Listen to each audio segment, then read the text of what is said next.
Masinya Attorneys Incorporated, a boutique commercial and taxation law firm in mid-range Johannesburg, South Africa.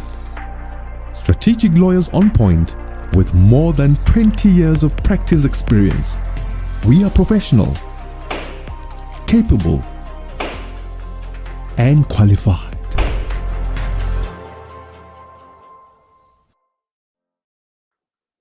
Hello, everybody. Thank you so much for joining me right here in Solomon's Temple. My name is Solomon Design Shams, and it's so good and so great to have you here with me at this time of the day. It's always a privilege to be with you. Thank you so much for everyone joining us on live. We don't take that for granted. I hope you're doing very well. I hope the Lord is on your side. He's always there. You know, sometimes when we say the Lord is on my side, it's like He's always been on your side. Maybe sometimes because of life issues, pain, we don't notice that He is always there, you know, and that's important for us to acknowledge that, you know, He's always going to be on our side, whether we win or lose. Losing is actually winning for us as Christians. What others may call losing is actually winning for us. What others may call a disgrace is actually an elevation for us. It's a period of grace, not a disgrace for us. You know, so let's acknowledge that. As long as we're walking by faith, as long as we are doing our best to follow Christ, not when we are living in sin and we tolerate sin and we just in sin and we feel we're okay with it, you know. So be encouraged, whatever you're going through, be encouraged. Thank you, Bongani. Say good evening, Uncle. So good. God is so good. Yes, indeed, He's so good. Candy, good to see you here. It's been a while since I caught a YouTube live. Uncle Solomon, welcome back to Freedom and Truth Fighter. Thank you. Good to be here. Thank you, Favor. TT. Great to have you here. Chief Fine Babe, as usual. You're always here. I appreciate you. Antoinette, yes, it's good to be back. Thank you. Diane. Hi, brother, watching from the UK, Great Britain. So much appreciation of what you're doing. Thank you so much. I appreciate each and every one of you. Thank you, Zen, as usual. Uchenna is here. Jansen, thumbs up. Thank you, Brian. Brian is also here. Mishlis. I see you. Irene is also here. Quite a lot of you guys are here tonight. Evelyn is here. Aminata, it's been a while, Aminata. Chief Fine Babe was actually the first to be here. Zoe, I see you. She said, Uncle Solomon, how's it? Nice to see you. When you went to jail, I cried. I was worried about your life. Yeah, God would always take care of His own. Thank you for your concern. Thank you, Anthony from Trinidad. Uchenna, yes, I'm happy to be back also. Caro said, God bless you even more, Davido. That's what we're going to talk about. Davido. Some people call him Davido. Some people call him Davido. Whatever you call him, you know, it's all good. We know who he is. Francis from Texas. Great to have you here also. Sometimes it's very important to look at what is happening generally, from politics to entertainment, arts, and music. To also look at socially what's happening. You can also look at educationally in the academia what's happening, and we try to analyze it, create a commentary around it, so we can extract some sort of like a biblical way of thinking around it. You know, and one of those incidents that happened recently is just the fact that the Nigerian artist, some people call him a Nigerian American artist, you know. I know the Americans, they only call you an American when you did something great. But Davido carries two passports. He has a Nigerian passport, he has an American passport. So technically he is Nigerian American. But we know that everything around him is Nigerian.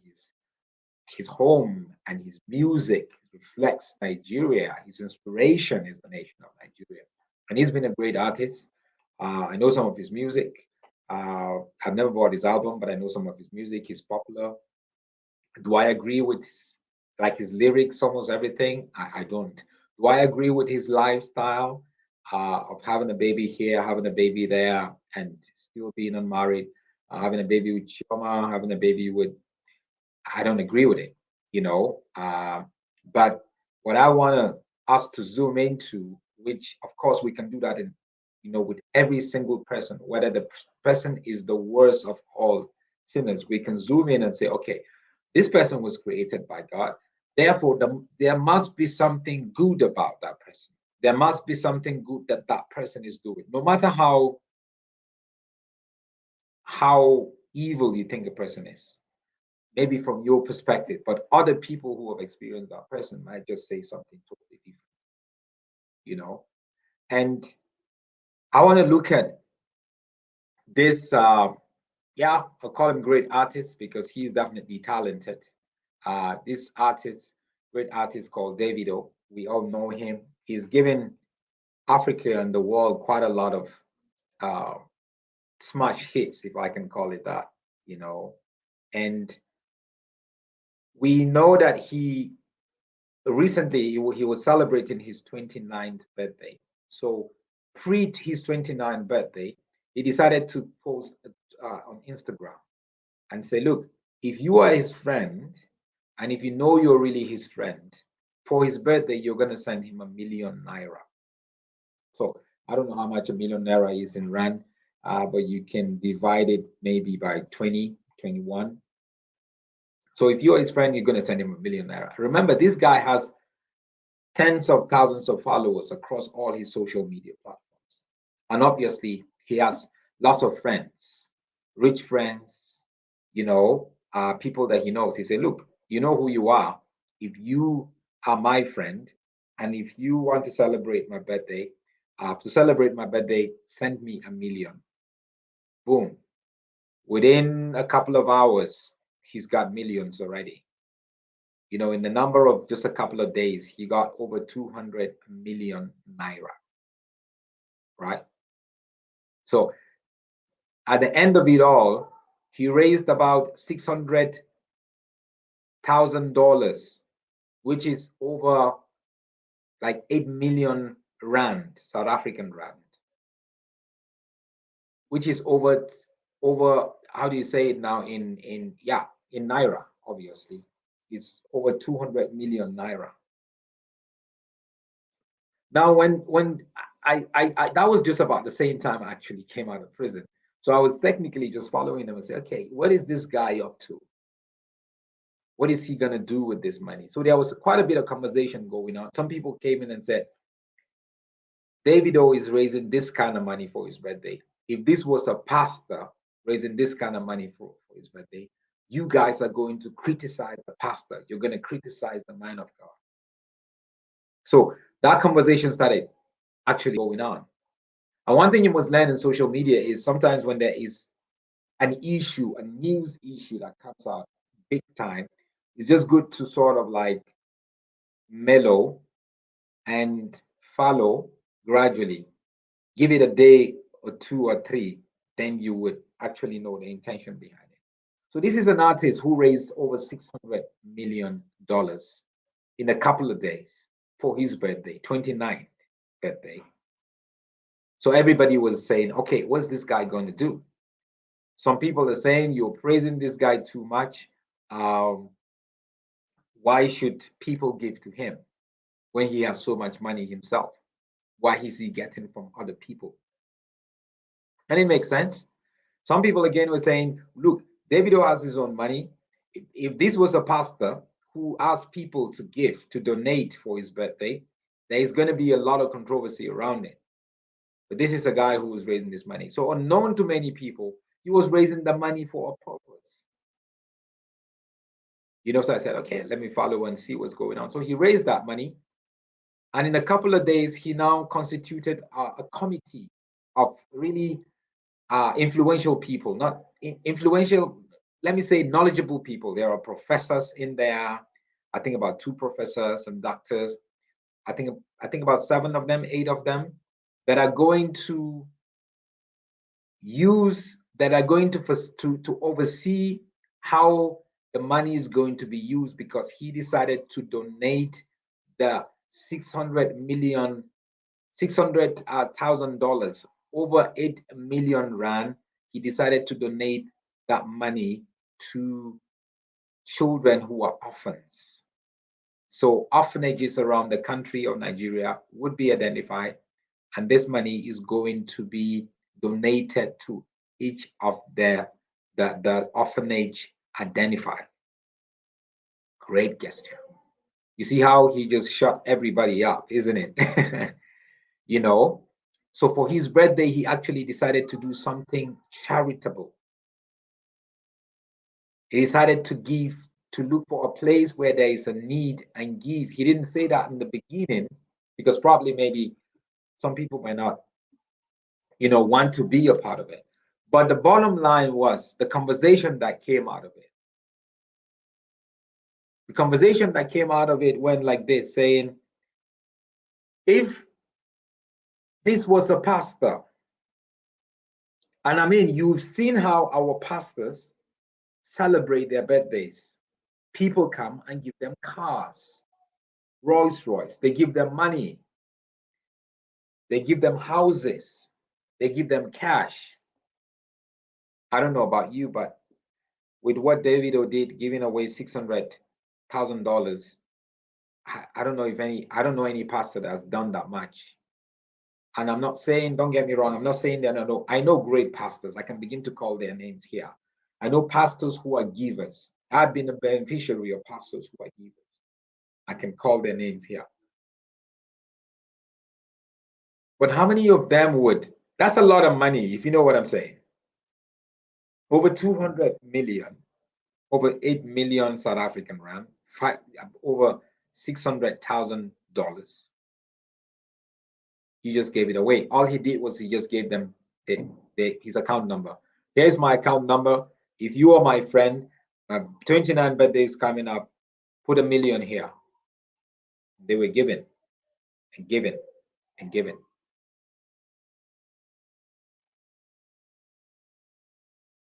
Now he's done something that is very profound. You know what the Bible says about widows and orphans? It is our responsibility to take care of them. So he actually did something that was biblical.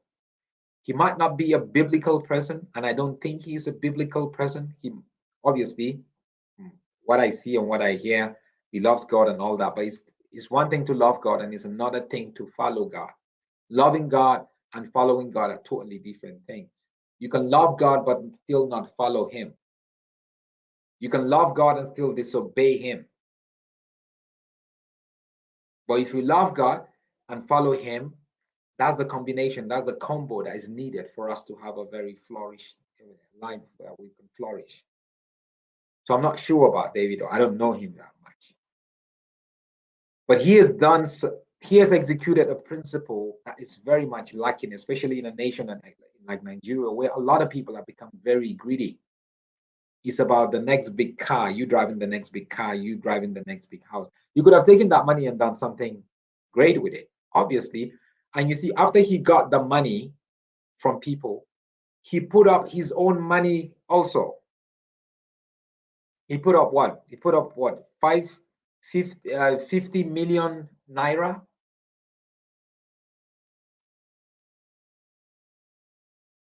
So he got about 200 million naira, and then he decided to put his own money, 50 million naira of his own money. He put it in.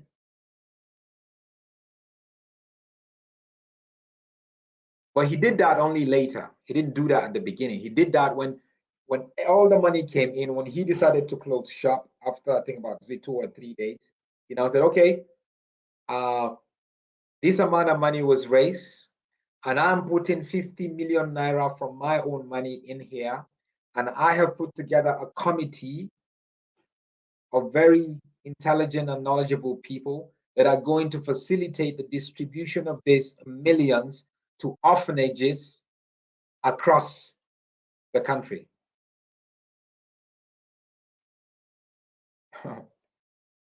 You know, sometimes I look at it and it's like, this guy beat us Christian to this.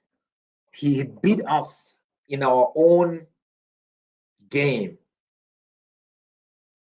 It became an international news everywhere.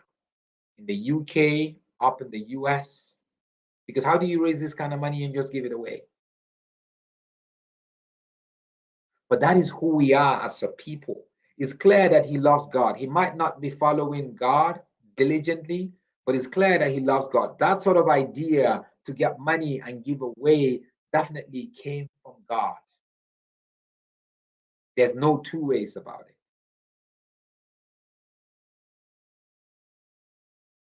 Even the politicians in Nigeria cannot do such a thing.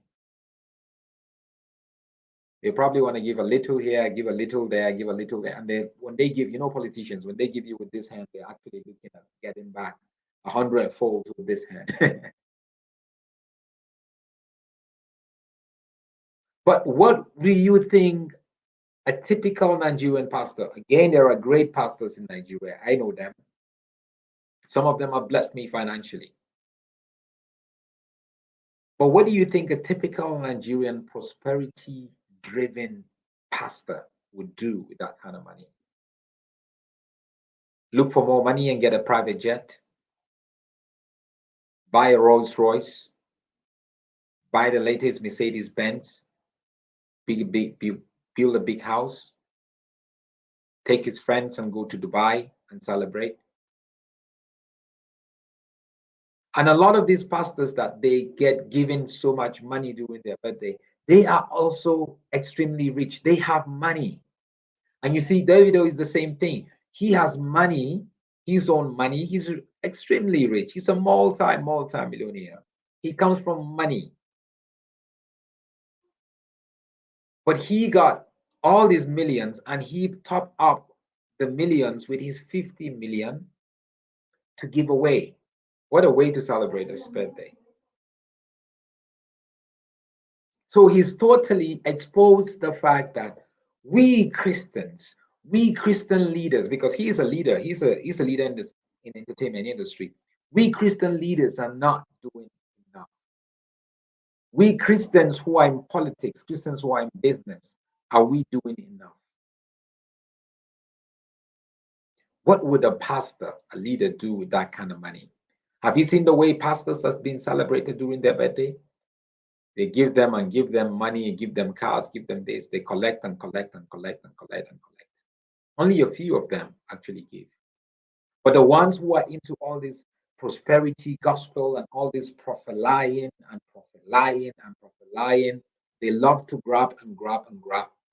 So they can go spend on Gucci and Hugo Boss and fly here and gather more money and buy a private jet or buy. That's what they want. But Davido has exposed us. He has led in areas where I feel we haven't led diligently as Christians. And I'm not saying there are no churches or pastors that are supporting orphanages in Nigeria. I know some of them that are doing that. But we haven't done enough. If about 50% of Nigeria is set to be Christians, and there's so much money in the Nigerian church, you will not believe there's so much money in the Nigerian church. But we keep grabbing the money. It's for us, it's for me, it's for us, it's for me. Davido has totally destroyed the lack of participation by Christians, by pastors in giving, in charitable works. Sometimes we want to do charity because of our selfish interests.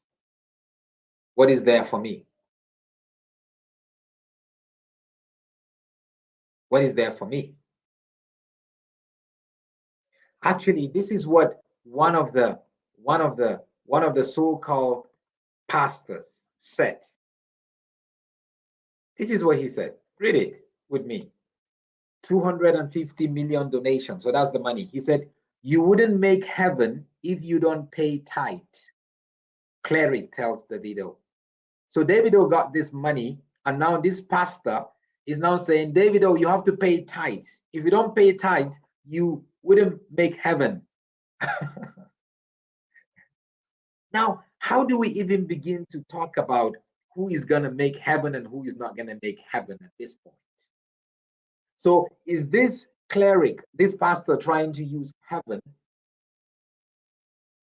the gates of heaven, whether you're going to enter heaven or not, to scare Davido or other people. Let's even start the debate around this issue. I believe not paying your tithe wouldn't stop you from getting into heaven. I believe that. I'm a big advocate of giving. I give. I'm a big advocate. I'm a big advocate that you should give and give to the work of God. You should give and give. When you're in a church that is Bible-believing church, not one of these prosperity gospel-driven prophet-lying church, you must give and support others. Individually support the ministry that's going on there. I believe in that. But I do not believe that if you don't tithe, if you don't pay a tithe, that you're not going to make heaven. I always say that giving is superior to tithing. These are two different things. Because giving has no limitation.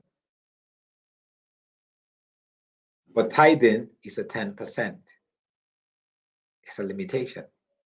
What if I want to give 90%? Just like Rick Warren. Some of you guys know Rick Warren, the American pastor who wrote the book, The Purpose-Driven Life. And it became a bestseller. And he made millions out of it, translated into so many different languages. When he was going to give his tithe from the millions, instead of giving 10% and keep the 90%, he flipped it around. He gave the 90% and then kept the 10%. Rick Warren is the only pastor that I know that doesn't go and put his face on billboards and all this kind of advertising his church and all that. And God has blessed the work of his hand. He has blessed millions across the world. Davido has shamed us as a church in Nigeria. He has put us to shame. He has taught us how to give lavishly. He has taught us how to give without holding back. He has taught us how to engage other people into giving and doing good. He has told us how to selfishly give from your own income. He has shown us how to support orphans. Can we support orphans? Can we support the widows? Can we support the disabled? Can we support those who are in prison?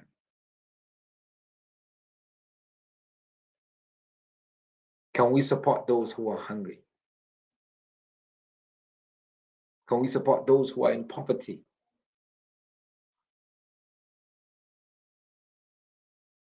He totally dismantled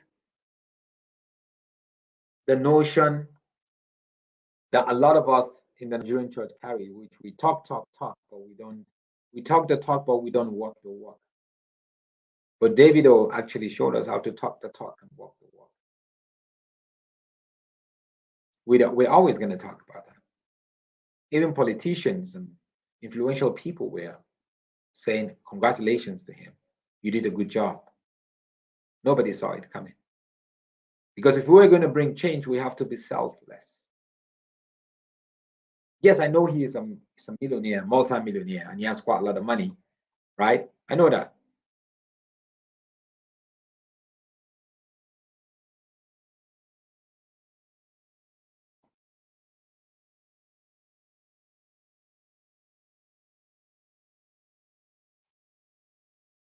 But for you to come and say, oh, if you don't pay tithe from that millions, you're not going to make heaven. That's a joke. You see how charlatans unashamedly speak? False prophets just talk. They just speak. They think whatever. All they're thinking of is their pocket. When you give to a great ministry, a great church, be careful who you give to. Now, I would always encourage you to give. Some of you guys give to, us here, on YouTube, and we appreciate all of that. But be careful who you give. When you give them, what do? Do they use that money to try to reach out to people in prison and try to support them, evangelize? Do you reach out to the orphans and the widows? Do you support missionaries who are in villages, in awkward places, in the front line, trying to carry the gospel in there?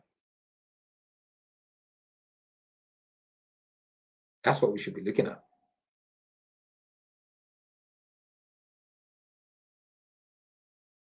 But if you get that kind of 200 million for a pastor, he wants to build the next big building. He wants to renovate. He wants to expand the church and get more members. We build all these structures that God doesn't even visit. He doesn't live in buildings. He lives in here. And in here means that I look for a need in society, like the orphans, and make a difference. In here means I look for someone who is vocal about certain aspect of the gospel and say, how do I support them? How do I support missionaries? How do I support people who are out there and standing and defending the gospel? That's what it is. But Davido is really, some of you would say, oh, well, pastors are making a difference and doing this and all that. Now, just show me and let's break down what they've done. And I'm not saying they haven't done much. Let's break down what they've done.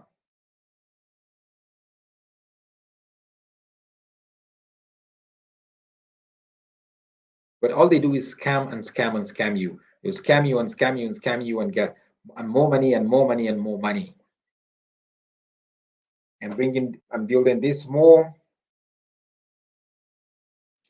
big church and big church and big church. And I mean, you can build structures, but just make sure that you have some sort of prison ministry going on and reaching out to people in prison. Make sure you also build orphanages, or you support orphanages. Make sure you build clinics, or you have some sort of ministry where the doctors in your church all come together and go into communities every 3 months to offer free services, eye services, offer, gynecologists that would in there that would support, pregnant women, opticians, dentists. And that's not going to cost you much. It's just for you to mobilize and get that support, just like Davido mobilized and got the support of over 200 million naira. That's how we can take the gospel. That's what the gospel is. What Davido did is an action that is biblically inspired. That is the gospel. That is the gospel. The gospel is not just you preaching and prophesying and praying. It's more than that. After you prayed and prophesy and whatever, you need to take action. And action demands that you apply what you have prayed, what God has said. It means you do something practical. That's what we call for. When I was in prison, it was, tomorrow I'm going to talk about the part 2 of my prison experience. Please make sure you're here tomorrow evening. I'm going to talk about it, my prison experience. When I was in prison, I just saw more needs and more needs. And my plan is to go back to that prison again and again and again. I build relationship that I would go in and in and in.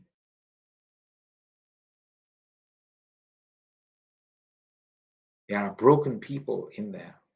Most of the people who are criminals, who I spent time with, who are drug users, I saw drugs for the first time in my life. That's just everywhere. Most of the people, the criminals who have been sentenced, most of them actually come from poverty. Poverty is no excuse for you to become a criminal. Get that right. But if you want to understand them, you go to the root of why they actually found themselves there. They come from poverty. A lot of them are uneducated. You could see they come from broken families. So they're just broken people. And broken people make broken decisions and go and becoming a criminal and going into housebreaking, armed robbery, and whatever. Those are decisions that broken people make. People that are severely broken. I know we're all broken one way or the other, but there are people that are severely broken.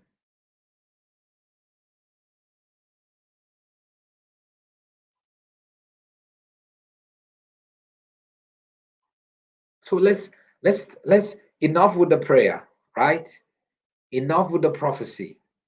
Let's go on and do things that are practical. We spend too much time praying and prophesying and believing God for this and claiming and naming and claiming, and there's a place for that. But I think we've gone past that level now.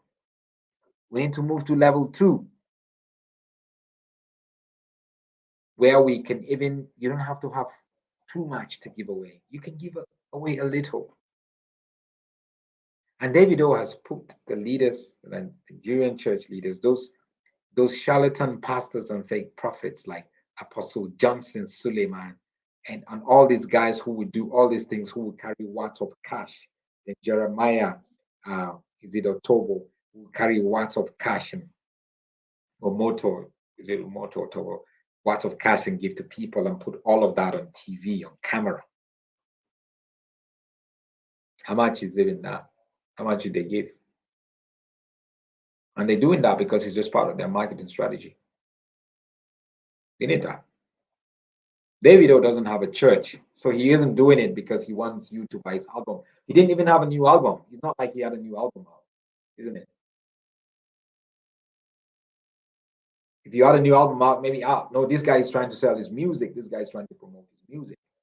And he wouldn't even take 50 million of his own money and put in there if he's actually trying to use that as a way to make money. He doesn't have any church. He's not trying to lure anybody to come to his church on Sunday so he can prophesy or prophesy to them so they can give more to him. No. He just failed to give that. And we must applaud him for that. So a round of applause to Davido. May the Lord bless him. May he actually embrace God, not just in his giving, but in his whole life. May he embrace God totally. May he embrace the righteousness that is Christ Jesus. Because you can imagine people like that, what they could do if they really embrace who God is. So I just wanted to share this with us and just provoke us.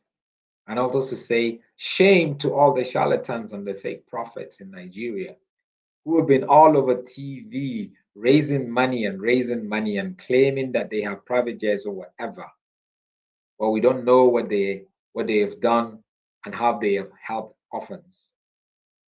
They do that here and there and all and just showcase it.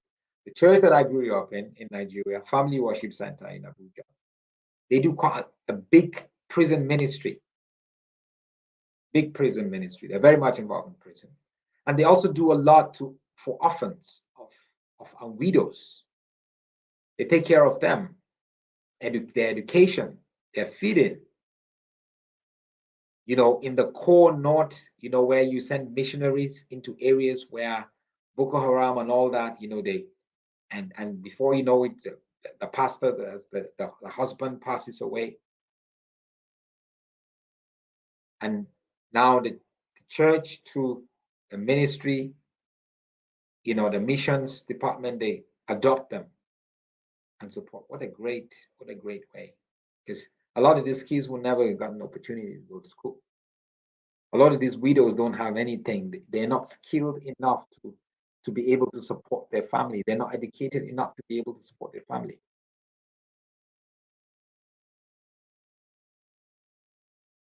But God has blessed each and every one of you. You are a giver. A lot of you guys have given to Solomon's temple. You've given to me towards my legal fee, towards in so many different ways. Thank you. You are a giver. Let's keep doing that. Let's get this. Let's share that spirit of giving. We can do more and more and more.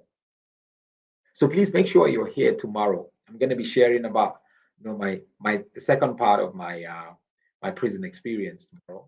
I'm going to be sharing about it. The part two, that is. If you haven't checked out the part one, please check out the videos I did. When was that? Was it on Saturday? A couple of days ago, anyway. Please check it out. Please make sure you subscribe to this YouTube channel. I really appreciate you subscribe and share this video. And thank you for all your support. Thank you for all that you've been given. And I appreciate it. And I must say, Davido is somebody that, talking about him today, we have to check out what he did. He didn't have to use a scripture on somebody to make them give, manipulate them with scripture. He didn't have to threaten somebody with fear, or there's going to be a curse upon you if you don't give to him, or you're going to go to hell or whatever. He just say, look, if you're my friend, you better give $1 million. You know yourself. If you're my friend, you better give $1 million. And you know him, he's always that, fun guy, that kind of thing. And they gave. But our pastors, all these charlatans and fake prophets, they're putting fear in people. If you don't give, you're going to be cursed. If you don't give, you're going to be a disgrace. If you don't tithe, you're going to be tight. If you don't give, God is not going to be happy with you. If you don't give, your family is going, you're not going to get a job. You're blessed. Your business is not going to. Don't threaten people. Just tell people how to give and they will give. That's it. End of story. Just teach them how to give and they will give. Anyway, may the Lord bless you and cause his face to shine upon you. Thank you so much. I really appreciate each and every one of you. Don't forget, please subscribe right now, Solomon's Temple. Subscribe and share the video. Tomorrow, I'll be sharing my prison experience, part 2. Make sure you're here. God bless you. I love you so much.